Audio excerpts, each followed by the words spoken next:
behalf of correspondence, I'll briefly respond to Naveen's question on the first differentiation he was making between work and labour.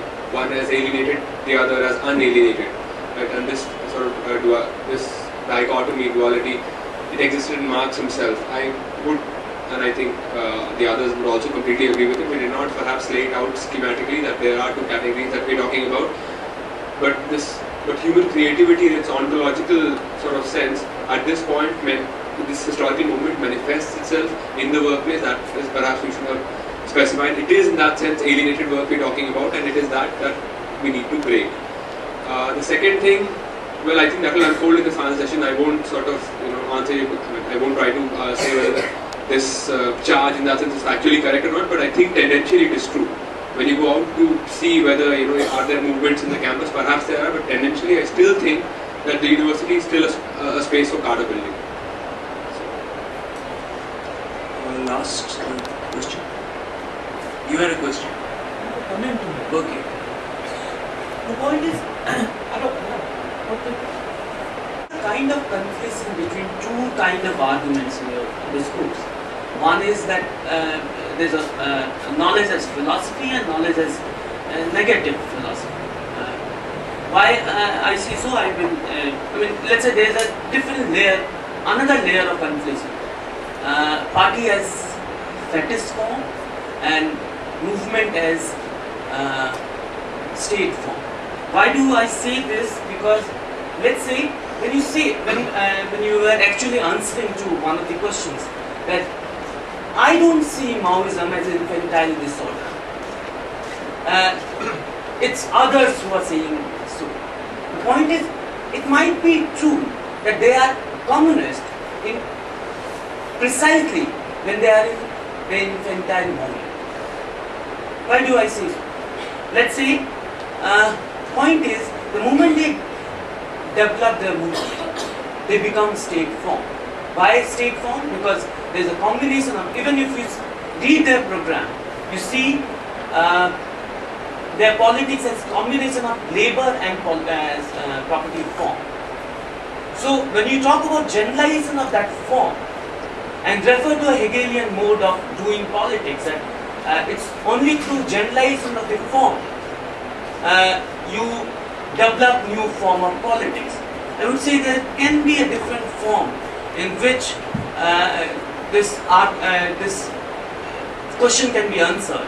It's not by repeating the form, but developing a new form itself. Because what they are doing is simply repeating the logic of 1947 and then Telangana movement. Are we repeating the same thing? In a sense that let's adjudicate between two kinds of property forms, small capital and big capital. And only in that sense I will go back to your confusion between philosophy and philosophy as a negative enterprise. That even when you talk about philosophy as a negative enterprise, you get philosophy, get a privileged position for philosophy in the sense that philosophy still needs to adjudicate between things. And the moment it develops a concept of doing things, it needs to unfold in a generalized form. And you see, are you repeating the same thing? I mean, when you are doing a critique of, I don't know. Yeah, I am, and I have been told that since we are short of time, I was noting down your thing because I had a few things to say, but I have been told not to respond because this will take a lot of time. So maybe in the next session, but briefly,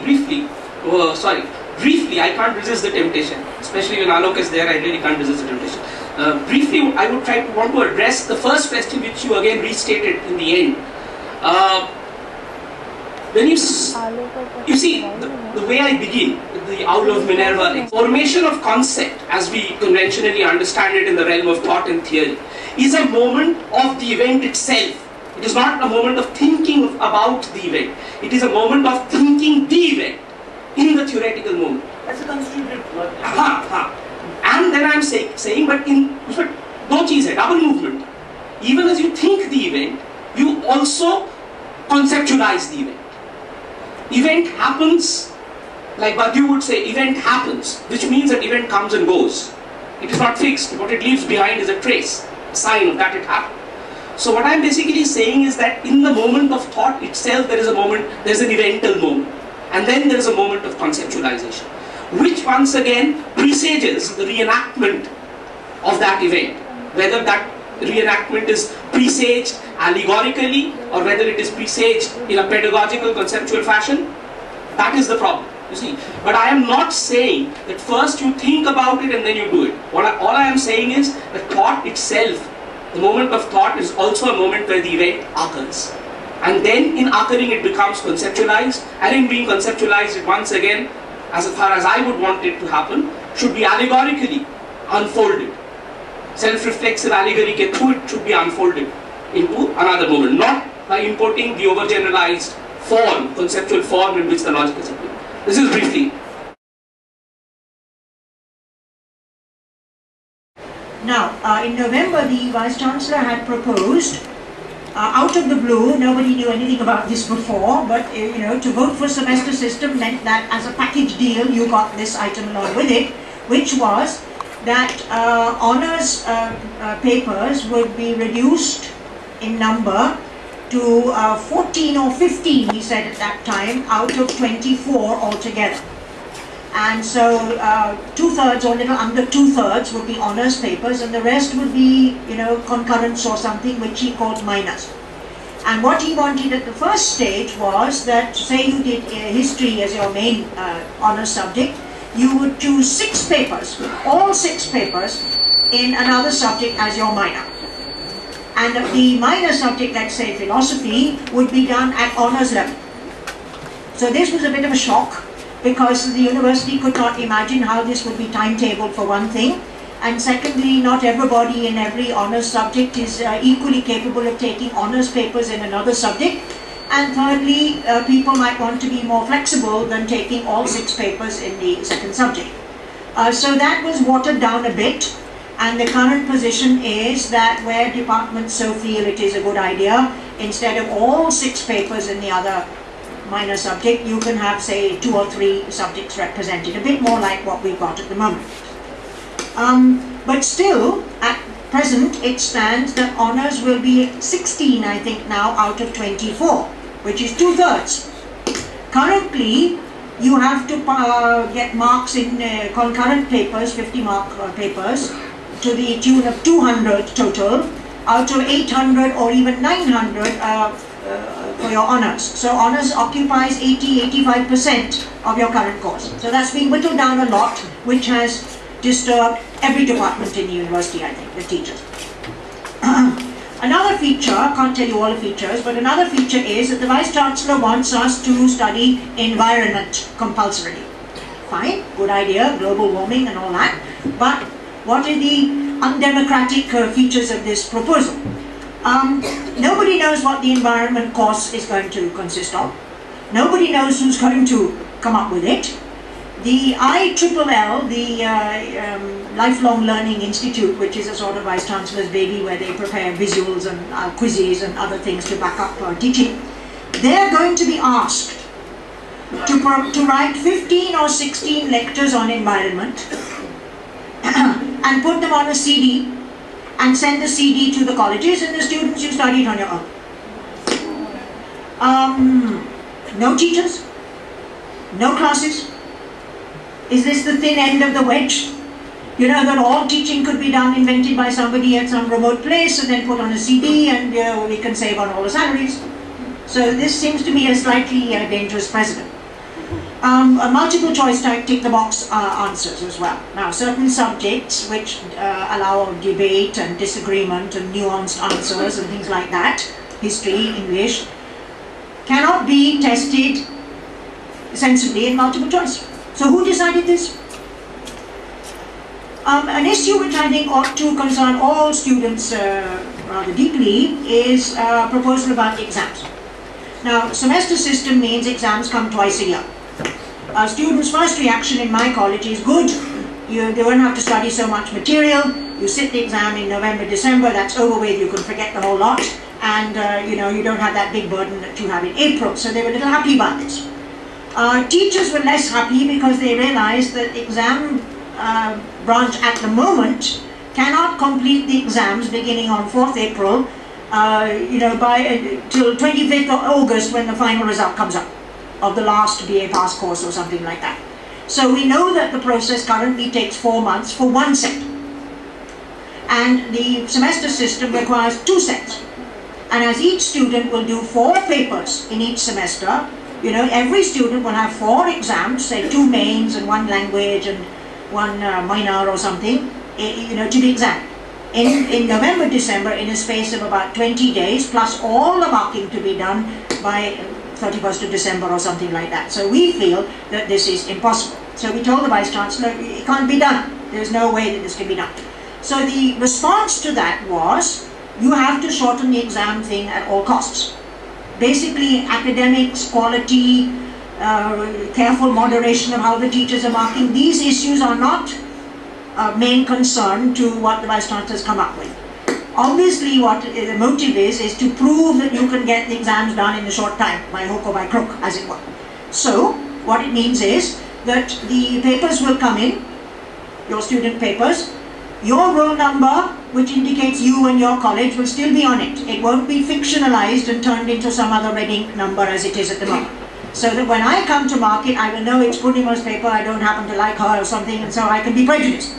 This is violation of the tradition we've had for 80 years or whatever in Delhi University, that the teacher should not know the college or the student that he is marking. Secondly, to speed things up, because fictionalization takes about a week apparently, there will be a team of teachers marking the paper. So question 1 will be, say, Chaucer, and I'll do it. And Sarupa will be sitting next to me and she's expert on something else, so she'll mark question 2, and PK will mark question 3, and I may see what he's writing and I say, look, this is my favorite student, and I get him to boost the mark, or he may sort of dominate me and tell me to bring that person down. It's a little bit open to pressures. Junior teachers might be pressurized by a senior. A student might find out who the team are marking whatever the paper is, and then just telephone that teacher at home and say, by the way, my number is X, and there'll be something in your bank account tomorrow morning. Who knows what bribery could happen. Now this, some of you may be thinking, good opportunity for me, but cheating means that the hard-working, sincere student really loses out, especially in a very competitive world which we live in, where that half mark extra really counts. So I think this is very rash and dangerous, and it doesn't lead to quality. And the whole pressure of mark, 30 papers a day. 30 papers a day. What quality of marking can I give if I'm marking 30 3-hour papers a day? And when we told the Dean of Colleges, we can't do this, this is not right, there's pressure on us to go too fast, she said, no, easily one can do 30 papers a day. So quality is not what they're interested in. Only speed of getting the exams done. So this is why teachers with a sort of sincere academic responsibility and conscience have been opposed to some features of this semester system. If we go to what the Vice-Chancellor has told us justifying the semester system, he issued a letter, I think, in October 2008 saying we have to move with the times and progress in education and all that, and the semester system will have certain benefits, which he told us. Then we responded, all the colleges, those associations wrote in their comments and things like that, after October 2008 to his feedback place website, and the comments I think were put up on the website, though I never saw them, and then suddenly they disappeared. So democracy means dialogue of one person. You can send in your comments which will disappear, and the Vice-Chancellor's comments will remain there.